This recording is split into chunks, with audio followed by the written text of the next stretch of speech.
શ્રીજી મહારાજ બેઠેલા હતા. આખી સભાને મહારાજે પૂછ્યું કે દાદા ખાચરના કોઈ ગોલા ખાશો? બધા બેન સામે જોવા લાગ્યા. કોણ હા પાડે છે?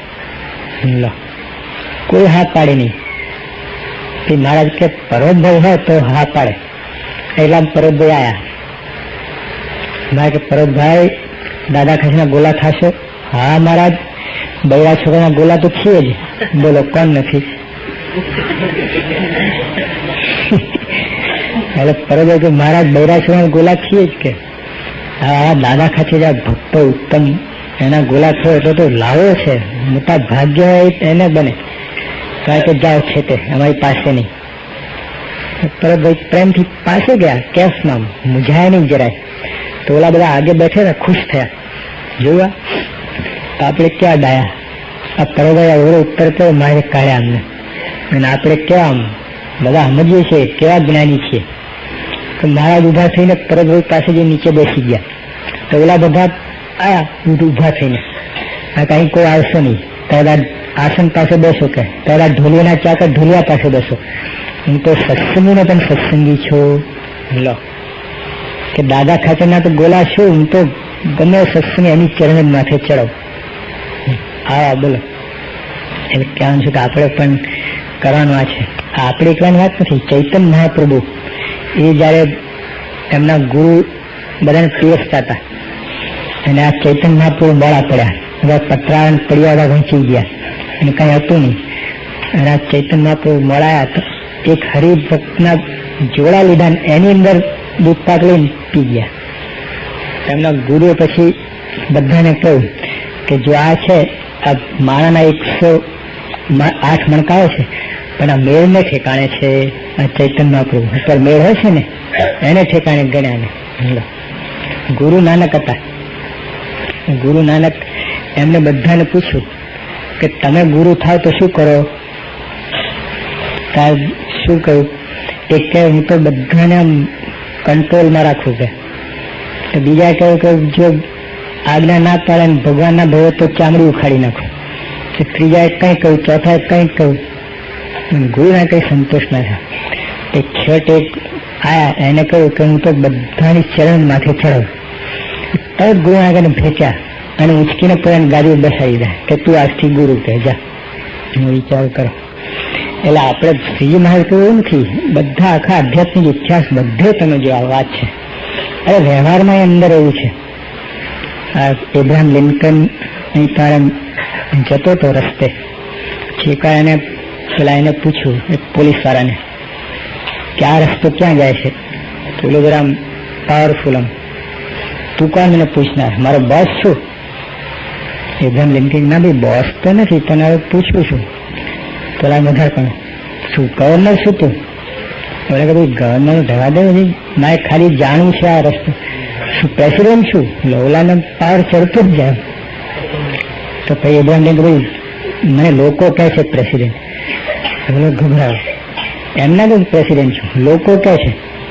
અત્યારે છાપાનો બધો રિવાજ નહીં, એટલે અત્યારે તો બધા ઓળખે રીજને. તે તો બધું આવું નહીં, એટલે કોઈ ખબર ના પડે. તો મોટર કાર ની આવું કાંઈ ચાલીને જતા પ્રેસિડેન્ટ બધા. એટલે એને પૂછ્યું હશે કે ઓલા પાવર ચડતો જ ગયો. પછી ગભરાવે જયારે એને કહ્યું કે આ તો પ્રેસિડેન્ટ છે, ખરેખર પ્રેસિડેન્ટ, બોસે નહીં, ગવર્નર સાથે ફેવટ હતો. એટલે જરા ધ્રુજવા લાગ્યો. ચાલો કે ધ્રુજીશ નહીં, તું ગભરાઈશ નહીં, તું મારા જેવો થયું તો તું નરમ થઈ જઈશ. કે એટલે રિવાજ છે કે જે મોટાઈને પાના છે એ બધા નરમ થયા છે, નમ્ર થયા છે. આ ઝાડ ઉપર ફળ આવે છે ત્યાં નમે છે, ઉપર ના જાય ડાળખા. જેટલા ફળ આવે, જેટલા માણસ ગુણવાન થાય એટલો નમ્ર થાય. એટલે આપણે આધ્યાત્મિક ક્ષેત્ર આ જ આધ્યાત્મિક, આ સત્સંગ છે. સત્સંગ આવીને કરવાનું જ આ છે આપણે, કે આપણે નમ્રતા વધે, વિવેક વધે, એકબીજાને મહિમા સમજીએ, એકબીજાને આદર કરીએ. એ સત્સંગ. બાકી એવો માણસ જેવો હરિભક્ત છે એને આનંદ પહાડ નહીં રહે, એને કોઈ જગત નડશે જ નહીં, એને આનંદ રહેશે. બધાને દિવ્યતા દેખાશે રસ્તામાં, જગતમાં બધું એને બધું કલરફુલ લાગશે બધું. નહીં તો સત્સંગમાં આવતો છે ને તો આવું ગુણી હોય તો ઉદાસીનતા. બધા એને એમ જ લાગે બધા દોડી છે, બધા દંભી છે. બધા બનાવટી છે, બધા દેહાઈમાની છે. પોતે દેહાઈમાની બીજાને જુએ. એક હરિભક્ત એક ભગત હતા, આખી રાત એને ભજન કરેલી, અને પછી તો પાછા સવારે જતા હતા, આખી રાતનું ઉજાગરો થયો એટલે આંખ લાલ હતી.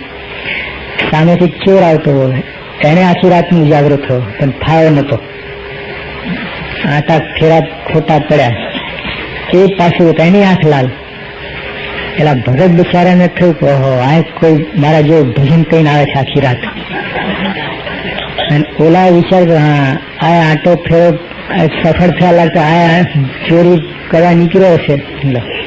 જેવી દ્રષ્ટિ એવી સૃષ્ટિ. પેલો ભગત હતો એટલે ચોરને ભગત જોયા, અને ચોર હતો તો ભગતને ચોર બનાવી દીધો. એટલે આપણે એવું છે, એટલે સત્સંગની અંદર ખરેખર બધા સારા છે, સંસ્કારી છે, કોઈ જેવા તેવા અહીંયા આવી શકે જ નહીં.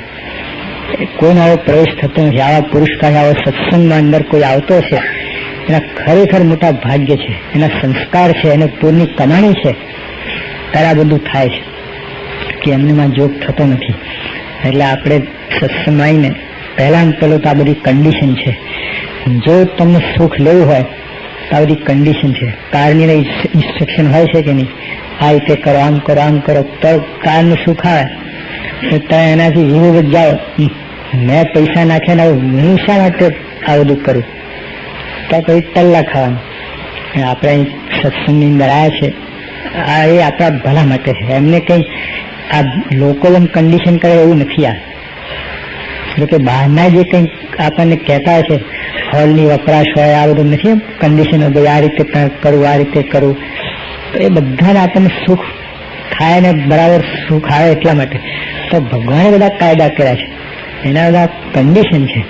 હવે આપણે વિચાર કરીએ ને આપણે આપણી રીતે બસ બોલો હું સમજે કે આ વિચાર થાય એની સાથે બધું બંધ થાય. ખંભાથી તારા વાગી ગયા, સુખ માત્ર ઉપર તારું વાગી ગયું. તમે પછી તમે ગમેલું જ્ઞાન કરો ને જ્ઞાન સાંભળો ને બુદ્ધિ લડાવો ને તમે કહો કાંઈ નહીં, પછી બધું બંધ થઈ ગયું.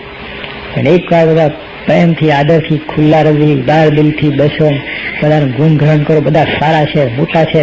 પછી તે સત્સંગ આપણે શરૂઆત કરીએ પછી તમે જો આ શબ્દો એક એક શબ્દો પકડાશે તમને, એક એકના અર્થ સમજાશે, શું ચાલે છે બધું તમે વાતાવરણ પકડી શકશો. અને જો આવું નહીં હોય, આની અંદર આ એક જ વાયર અંદર છૂટું પડી જાય, આ બધું કનેક્શન છે $1,00,000 ડોલરનું હોય તો જ બોલે નહીં. એક જ જરા કંઈ વાયર જરા ખસી ગયું, એક દોરો વધારે નહીં, હા બધું બંધ. આમાં એવું છે કે આપણે આવો સત્સંગનો જોગ મળ્યો છે, ખૂબ રાજી થઈને સમજીને થોડોક ખપ રાખીને આ લોકમાં આપણે ગરજ રાખીએ છીએ. કેટલી ગરજ હોય છે, જેમ બોસ તમને કહે ત્યાં કરો છો બધું જ. એટલે જેમ ત્યાં છે એમ અહીંયા આપણે થોડી ગરજ રાખીએ, આમાં ફાયદો છે, કરવાનું છે, કરવા જેવું જ છે. એવું બધા ભેગા થઈએ, એક એવું કોમન ગ્રાઉન્ડ બનાવી દેવું તો બસ અંદર કોઈ આ લોકોનું તત્વ જ ના આવે. બધા પુરુષો પાસે એમના દાખલા દ્રષ્ટાંતોનું જીવન જુઓ, વાંચો, સાંભળો, અને આપણે ઘણું જાણવા મળશે. અને એ રીતે આપણે સત્સંગ કરીએ અને આ રીતે રવિયાની સભામાં આપણે બધા ભેગા થઈએ, સમય કાઢવો જ એના માટે. સ્વામી દાદા $25,000 નફો જતો કરીને પણ રવિયાની સભા કરી. આટલો બધો સ્વામી ભાર મૂકતા. એનું કારણ છે આ રોજ આપણે કચરો નથી વારો કરવો. હમણાં જમણવાર થશે ત્યાં પેલું વેક્યુમ ફેરવશે ઉપર, તરત જ ફોલોઅપ કરવું જ પડે. એ તો હજી એનું બધું લગદા એનું બધું ચીકણું થાય બધું. તો અહીંયા એવું થાય, અઠવાડિયામાં તો કેટલું ભરાઈ ગયું હોય, પછી તમે વેક્યુમ ક્લીનર ફેરો નહીં તો શું દશા થાય. પછી આ ચશ્મા તમે સાફ કરતા રહો થોડી થોડી વારે, નથી કરતા. અહીં તો ધૂળના બહુ પ્રશ્ન છે નહીં, ક્યાંય કરો છો. આ દેશમાં તો તમારે ખર જામી જાય. પેલા નહીં આમ ગ્લો કહીને પછી આમ ખસતા. એટલે બધે તમે આ કરો તો સત્સંગ નહીં કરવાનો, અંદરની કચરો કાઢવા માટે કાંઈ નહીં. આ કરો જમવા થર જામી ગયા છે.